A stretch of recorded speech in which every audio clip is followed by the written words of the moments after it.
My name is Jennifer. I'm 37 years old. My husband Vince is a normal office worker and I'm a nurse. We don't have children, so I'm not particularly busy after I come home after work. The clinic I work at doesn't have night shifts, so I have plenty of time for myself. When I get home, I clean the house, do laundry, and prepare dinner.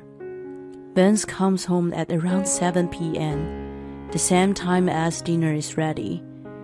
We have aperitif while complaining about our work and then have dinner as we talk about the day.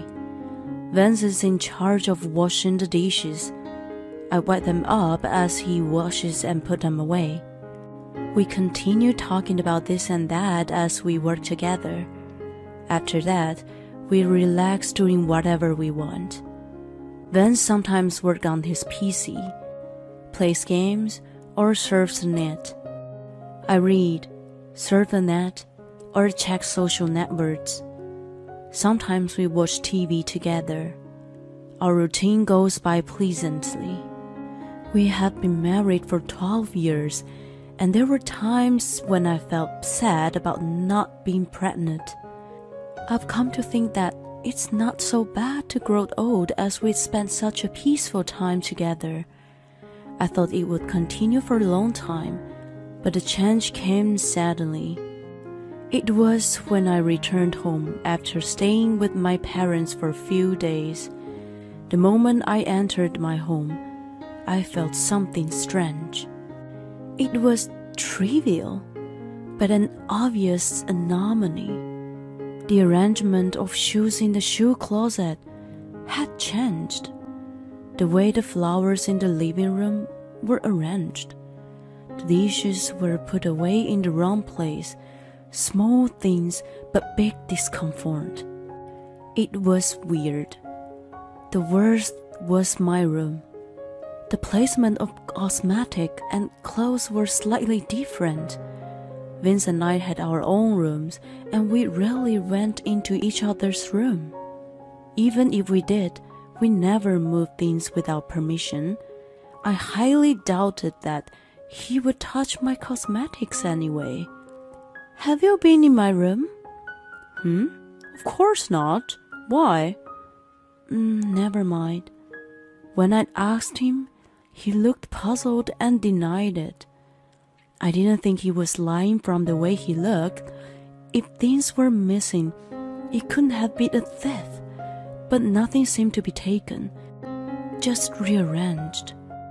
An inexpressible queasyness aroused inside me. My parents lived far away, and my mother had not been well around the time. She pretended to be well, but it seemed that her hips and legs were getting weaker, and she was granted a caregiver at home by her insurance. A helper visited her regularly, but she was a little timid, so she couldn't ask her helper to do too much. On the other hand, my father, who was still in good health, couldn't do any housework because of his old way of thinking. He was trying his best, but it was going to take him a while to be able to help my mother. So I visited them regularly to help out and gave him housework. I had to stay at their house every time as he was far away. Vince sent me off without a complaint, so I took it for granted. The feeling of discomfort I had that day lasted for a while. Whenever I went to my parents' house for a few days and came back, I noticed an unusual air in the house. Vince usually did nothing around the house except washing dishes after dinner, but ever since that day, it seemed he had been doing laundry or cleaning while I was gone. "Well, I do my fair share," he said so, but then when I asked him, "I'm almost out of detergent, can you put in the refill?" Where's the detergent?" He supposedly did his own laundry, but he didn't know where it was. How was that possible? I tried to think he washed the clothes with nothing but water, but they smelled like fabric softeners. By the way, the fabric softener was in the same place as the detergent. Obvious lie. I didn't have any hard evidence, but clearly he was suspicious. Every time I went to my parents' house and came back, the house was like spot the difference. When I was thinking about putting on a hidden camera, Vince's attitude started to change. First of all, he stopped doing anything around the house. He didn't even wash the dishes after dinner. At first, he said he was busy, but he didn't do any work. He just sat on the couch playing with his cell phone. When I asked him to help me, "I can't, I have something to do now." He snapped at me and then went back to fiddling with his phone. He also started coming home late, saying he had to work overtime. One day, I really needed to ask him about something, but he didn't pick up his phone. I reluctantly called the office and was told that he got off on time. I asked him about it when he came home. "I went out for a drink with a client. I wasn't just hanging out, but I lied because you were fuzzy. It's your fault." With the clinking of his tongue, he somehow made me the bad guy.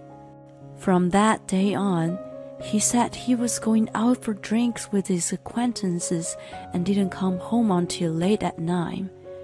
Sometimes he went directly to the office instead of coming home. Furthermore, his business trips increased. I was skeptical if it was true. He spent much less time at home, we barely talked, and cold air filled the house. I tried to improve the situation by starting a conversation. "I can't talk right now, I'm busy. We'll talk later." He gave me a cold shoulder, and days went by without having to exchange a word with him. When I gave it a try again one day, "You know, today at the playground." "A playground? Why do you go there? It's not a place for a childless woman like you, is it?" "Why do you have to talk like that? It's the playground in the park I usually walk by. There are lots of people who use the park for a walk without kids." "Walking? It's nice to have free time, isn't it? You're taking it easy while I'm busy at work." "It's just a metaphor, and I'm just passing through." "Shut up, that's enough. Listening to a barren woman gives me a headache." "Excuse me?" My objection was ignored, and he retreated to his room. I was confused by the remark he made. We had discussed as a couple that we would let nature take its course and that if we couldn't have a child, there was nothing we could do about it. He had become completely cold, and I was left alone to tears. Then one day, a bomb dropped on me. I was working at a clinic as usual. I worked in an OB/GYN department at a private hospital, where almost all the patients were women. A young woman, who was a first-timer, ran up to me in the waiting room. I knew she had just found out she was pregnant. I was about to tell her that she needed to be more careful in the early stage of pregnancies when she grinned and looked into my eyes. "Are you Jennifer?" I was surprised to hear her call my name. All of us staff members wear name tags on our chests, but I had forgotten to put mine out of pocket. So how did she know my name? When I was perplexed, she smiled and said, "I'm pregnant." "Congratulations." "Thank you. The father of the child is your husband, by the way." "I beg your pardon?" "I'm pregnant with Ben's child. Please leave him, okay? Excuse me? It was so abrupt. Leaving me unable to say anything else, she paid the bill and left quickly. I was completely aghast by what just happened. When I got home that day, I questioned Vince, who usually came home on time. A girl came to my work today, saying she's pregnant with your child. Huh? What the hell? What are you talking about? That's exactly my question. Are you having an affair? Are you accusing me? Do you have any proof? You're letting her in my room, aren't you? Every time I came back from my parents' house, I sensed something strange. That doesn't mean I'm cheating on you, right? The patient who came in today knew my name. She said she was pregnant with your child. When the child is born, we can do a DNA test. I'm sure it'd come back with a very compelling result. He fell silent and then let out a big sigh. Ugh, I'm busted. Mary's been reckless. So, you admit it? Okay, yes, I've been cheating on you. Do you have a problem with it? I felt as if my world fell apart when he became defiant. Do I have a problem? Of course I do. It's your fault that I cheated on you in the first place. What the hell? What do you mean? You are barren. You work in OB/GYN. Why don't you at least get fertility treatment? We decided together to let nature take its course. Even if that's the case, it's not my fault. It's you who can't get pregnant. You might be the reason why we can't have kids. That's possible that my girlfriend is pregnant now. I felt miserable and devastated. His terrible comments made me burst into tears as I argued with him. Anyway, I'm divorcing you. Get out of my house ASAP. I'll at least give you alimony. He walked out of the house, leaving me no choice. I felt so much pain inside and could do nothing but lie on the bed and cry. It was all a blur of what happened after that. When my mind came around, I was on the train back to my parents' house. They were surprised by my sudden arrival late at night, but welcomed me in. They stayed with me quietly until I calmed down. I was grateful to feel their empathy and loved that I cried until there were no more tears. After I calmed down, I told them everything. I was able to sort out of my feelings by talking about them. By the time I was done, I felt relieved. My parents advised me to do whatever made sense to me, which pushed me forward. A month later, I was sitting in a cafe with Vince and his girlfriend in front of me. When I asked him to meet me, she offered to come alone. I was planning to invite her anyway, so it saved me the trouble. I put a file in front of them. They were the divorce papers and alimony. By the way, there was my lawyer sitting next to me. Hi, I'm Mary, pregnant with my Baba's child. The same woman who spoke to me at the clinic cheerfully introduced herself. She was young and carried a girlish hair around her. I mean, Baba?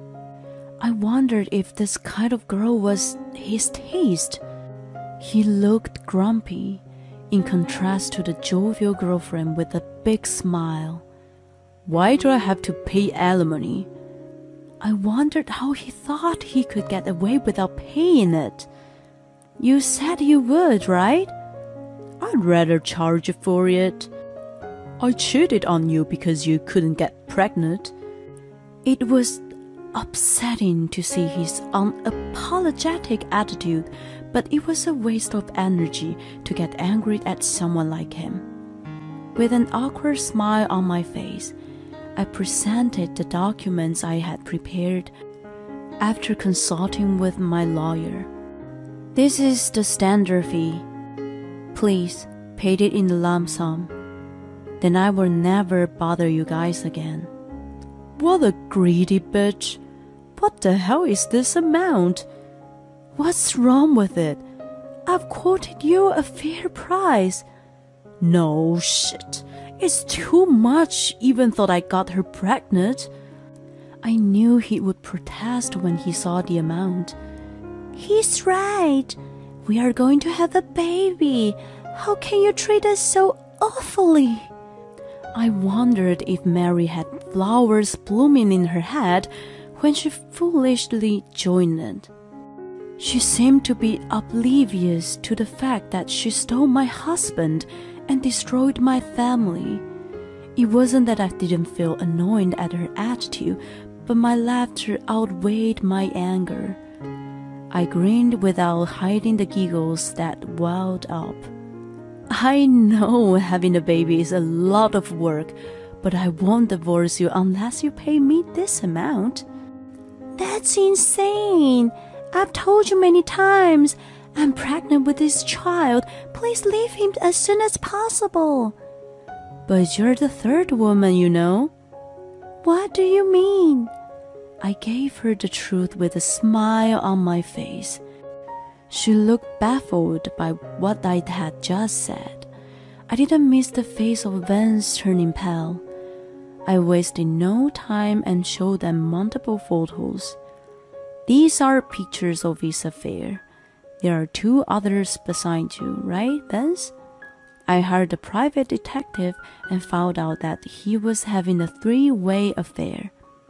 That's a lie. Mary immediately denied it. That's called her cheating partner number 1. Look, he's lovey-dovey with you in this picture, but he's also holding hands with this woman. Here's another picture of him entering and leaving the motel with another woman. Cheating partner 2 and 3 looking intimate with Vance. No matter how hard I tried to think otherwise, they didn't think like friends. Mary turned pale in front of the photos. Vance looked like he was going to throw up. Baba, what's all this? It's not what you think. They're just friends. You hold hands with your friends and go to a motel room with them? I'm just shaking hands in this one, and this is going to a motel to talk about work. He was flustered to make excuse when questioned by Mary. If that was a handshake, I wasn't sure in which custom. They were almost arm in arm. And what kind of meeting needed to be held inside a motel room? You're the only one I love, it's true. While he was desperately justifying himself, I raised my hand to signal. Immediately thereafter, the people seated behind us stood up. The moment they turned to look at us. Amy, Julie! Vance shouted. What the hell are you guys doing here? Oh, I called them. What? I smiled at horrified Vance and looked into his eyes, which were almost popping out of the sockets. Wait, what? Are they the same people in the pictures? Yes, I invited cheating partners number 2 and 3. I beamed at Mary, who was totally confused. You... Oh my God. Oh, the detective was terrifying good. He checked all the backgrounds of his girlfriends. It cost me a lot of money, but I had no regrets. I got to see Vance's dumb face right in front of me now. That was enough for me. Didn't you tell me that you were single? Didn't you tell me you were in the process of a divorce and that you were separated? Vince's face was a mixture of panic and confusion as he was confronted by his cheating partners number 2 and 3. You worked overtime every day, went on frequent business trips, and went out on weekends. I thought you were pretty hands-on with one partner, but I'm amazed that you had 3. It was really unexpected, and I was beyond angry and astonished. No, this is all wrong. Nothing's wrong here. You were cheating on me with 3 women. That's why the alimony is set this amount. Do you understand? All of them have admitted to having an affair with you. You can't get away with it. You will pay exactly this. I banged on the table, and Vince jerked his body up. He was white as a ghost and covered in the cold sweat. Boba, I'm your true love, right? I was the only one you were serious about, wasn't I? Pale-faced Mary pressed him. Before he could say anything with trembling lips, the other women closed in. You said you were going to marry me next year, didn't you? That was 3 days ago. You were going to continue our relationship if you didn't get caught, weren't you? Well, that's... You said something similar to me too, didn't you? You were about to finalize your divorce, and we should go on a trip afterward. Were you planning to continue with them even after our child was born?